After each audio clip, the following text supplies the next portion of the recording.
हर हर महादेव दोस्तों। अगर आप केदारनाथ जाने का प्लान कर रहे हो और पहली बार जाने का प्लान कर रहे हो तो बहुत सारे सवाल आपके मन में चल रही होंगी, जैसे कि रजिस्ट्रेशन कैसे करें या होटल कहाँ पे बुक करें, और उसके अलावा भी जाते टाइम बैग में क्या क्या चीज़ें लेके जाएं। तो आज हम लास्ट वाले पॉइंट पे बात करेंगे कि केदारनाथ यात्रा, मतलब आजकल यंग लोग उसको केदारनाथ ट्रैक भी बोलते हैं, लेकिन जो भी है हम जाएंगे वहाँ जहाँ पे महादेव जी वास करते हैं, मतलब केदारनाथ धाम।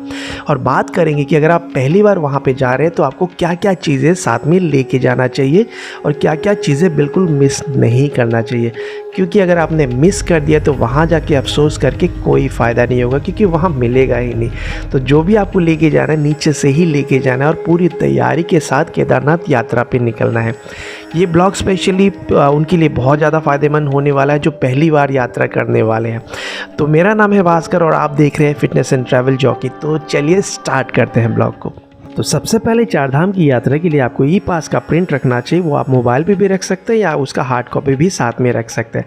और उसके अलावा आपको एक वैलिड फ़ोटो आईडी प्रूफ भी साथ में कैरी करना चाहिए। और रजिस्ट्रेशन कैसे करना है उसका ब्लॉग बहुत जल्दी आ रहा है, तो उसके लिए आप सब्सक्राइब करके बेल आइकन को ज़रूर दबा दीजिए। अभी ई पास रजिस्ट्रेशन ओपन नहीं हुआ है, तो जैसे ही ओपन होगा मैं उसका प्रोसेस भी आपको बता दूँगा। दूसरे नंबर पे आपके पास एक अच्छा सा बैकपैक या ट्रैकिंग बैग होना चाहिए जो कि 40 से 60 लीटर तक का हो सकता है, ताकि आप अपने सारे सामान आराम से वहाँ तक ले जा सके। उसके साथ एक छोटा सा बैग भी आप ज़रूर कैरी कीजिए, जैसे कि स्लिंग बैग हो गया या वेस्ट बैग हो गया। उससे ये होगा कि आपको बार बार अपना मेन बैग नहीं खोलना पड़ेगा ज़रूरी सामान निकालने के लिए। तो सभी प्रोडक्ट्स के जो बेस्ट बाइंग लिंक है वो आपको डिस्क्रिप्शन बॉक्स में मिल जाएगा, अगर आप चाहें तो वहाँ से परचेज़ कर सकते हैं। उसके बाद केदारनाथ धाम की यात्रा जब भी करें आप एक अच्छे ट्रैकिंग शूज़ पहन के जाइए, क्योंकि आप 22 किलोमीटर के आसपास ट्रैक करके जाएंगे और आपको रास्ते में पानी और स्नो के दर्शन ज़रूर होंगे, और बारिश हो गया तो आपको कीचड़ का भी सामना करना पड़ेगा। तो वैसे कंडीशन में एक अच्छे शूज़ आपके पास होने चाहिए, स्पेशली ट्रैकिंग शूज़, और वाटरप्रूफ हो तो बहुत अच्छी बात है। स्पोर्ट शूज़ या रनिंग शूज़ बिल्कुल पहन के मत जाइए, क्योंकि ये काफ़ी स्लिपरी होती है, तो उसमें आपको काफ़ी दिक्कतों का सामना करना पड़ सकता है। और शूज़ के अलावा एक आप चप्पल मतलब स्लीपर्स भी साथ में ज़रूर रखिए, क्योंकि जब आप वॉशरूम वगैरह जाएंगे या मंदिर दर्शन करने जाएंगे तो वहाँ पे आप स्लीपर्स पहन के जा सकते हैं, क्योंकि हर बार आप ट्रैकिंग शूज़ पहन के तो नहीं जा सकते, तो इसीलिए स्लीपर्स भी साथ में ज़रूर रखिए आप। अच्छे शूज़ के अलावा आपके पास 3-4 पेयर होने चाहिए उलन सॉक्स के, मतलब जुराबी, वो भी उलन, क्योंकि कभी भी भीग सकता है या किसी भी कारण से आपको चेंज करना पड़ सकता है। तो उलन सॉक्स के 3-4 पेयर आप साथ में ज़रूर रखिए। और रात में बहुत ठंड हो जाती है, तो उस कंडीशन में भी आपको रात में जुराबी मतलब उलन सॉक्स पहन के ही सोने हैं। 5 नंबर पे सबसे इंपॉर्टेंट आइटम है वो है आपका एक अच्छा विंटर जैकेट, क्योंकि केदारनाथ धाम की यात्रा में आपको काफ़ी ठंड का सामना करना पड़ सकता है, तो इसीलिए एक अच्छा विंटर जैकेट आपको ज़रूर रखना चाहिए। और जैकेट ऐसा हो कि -5 to -10 डिग्री तक ठंड झेल सके, और वाटरप्रूफ हो तो बहुत अच्छी बात है। इसमें एक चीज़ ध्यान रखिए, लाइट वेट और कॉम्पैक्ट जैकेट ही आप लीजिए, ताकि अगर आपको बीच में ट्रैक करते टाइम गर्मी लगे तो आप उसको खोल के बैग में आराम से पैक कर सको। उसके बाद और एक ज़रूरी चीज़ आपको साथ में कैरी करना पड़ेगा, वो है रेनकोट, क्योंकि केदारनाथ धाम की यात्रा में मौसम कभी भी ट्विस्ट होता रहता है, डांस करता रहता है, कभी भी धूप होती है तो कभी बारिश हो जाती है, तो उस कंडीशन में आपको एक रेनकोट बहुत काम आएगा। नेक्स्ट ज़रूरी आइटम जो आपको बैग में रखना है वो है एक नेक वार्मर या मफलर। वहाँ पे मौसम बहुत चेंज होता है, तो बुज़ुर्ग हो या यंग, हर किसी को ये आइटम ज़रूर से ही रखना चाहिए, क्योंकि आपको अगर आप जुकाम लग गया या सर्दी हो गई तो आप ट्रिप सही से नहीं कर पाओगे, आपका पूरा ट्रिप ख़राब हो जाएगा और बाबा का दर्शन सही से नहीं हो पाएगा। तो इस आइटम को भी आप ज़रूर से बैग में रखें। जैसे कि आपको पता है कि केदारनाथ धाम की यात्रा में काफ़ी ठंड पड़ती है, क्योंकि वो काफ़ी हाइट में है, तो इसीलिए आपको एक वुलन कैप ज़रूर रखना चाहिए।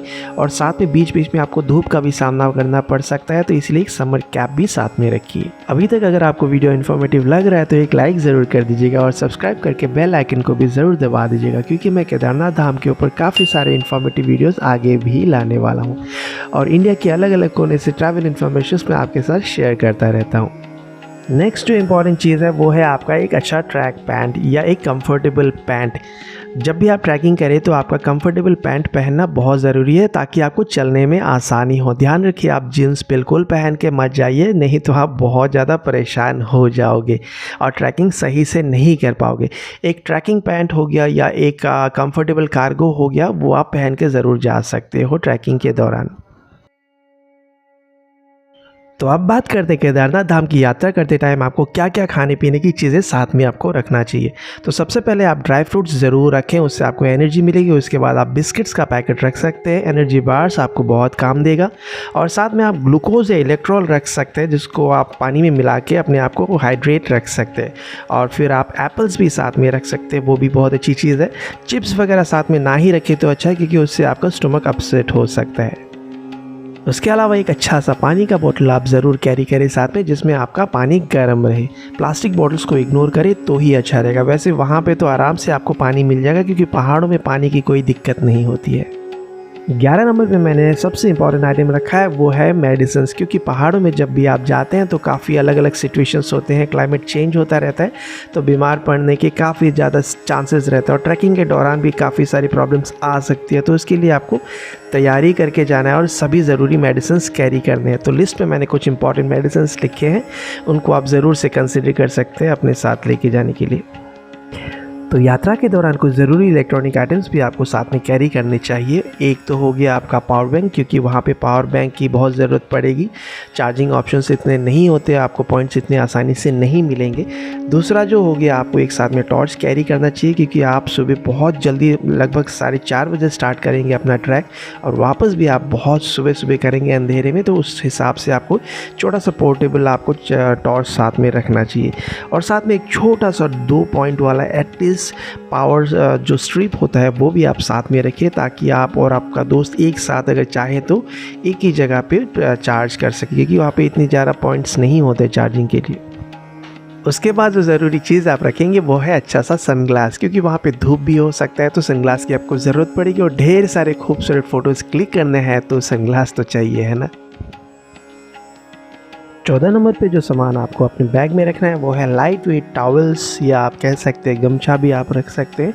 साथ ही साथ आप एक पैकेट वेट टिश्यू के पैकेट रखिए, और साथ में टॉयलेट पेपर्स भी साथ में रखिए। इसके अलावा और एक इम्पॉर्टेंट चीज़ पहले ही बताने वाला था, लेकिन वो स्किप हो गया, लेकिन इसको भी आप कंसिडर कर सकते हैं, वो है थर्मल्स। तो सर्दियों से बचने के लिए आप थर्मल्स अपने साथ ज़रूर रख सकते हैं। जो लास्ट आइटम आप कंसिडर कर सकते हैं वो है डस्टबिन बैग। जैसे कि हम लोग घर पे रखते हैं डस्टबिन बैग्स, वैसे ही डस्टबिन बैग्स आपको अपने बैग में रखने चाहिए। जो भी बिस्किट के पैकेट्स वगैरह, चॉकलेट के पैकेट्स रह जाएंगे आपके पास, उसको डस्टबिन बैग में रख के फिर किसी डस्टबिन में फेंक दीजिए, क्योंकि जब भी हम एज ए टूरिस्ट घूमने जाते हैं तो नेचर को क्लीन रखना भी हमारी जिम्मेदारी बनती है।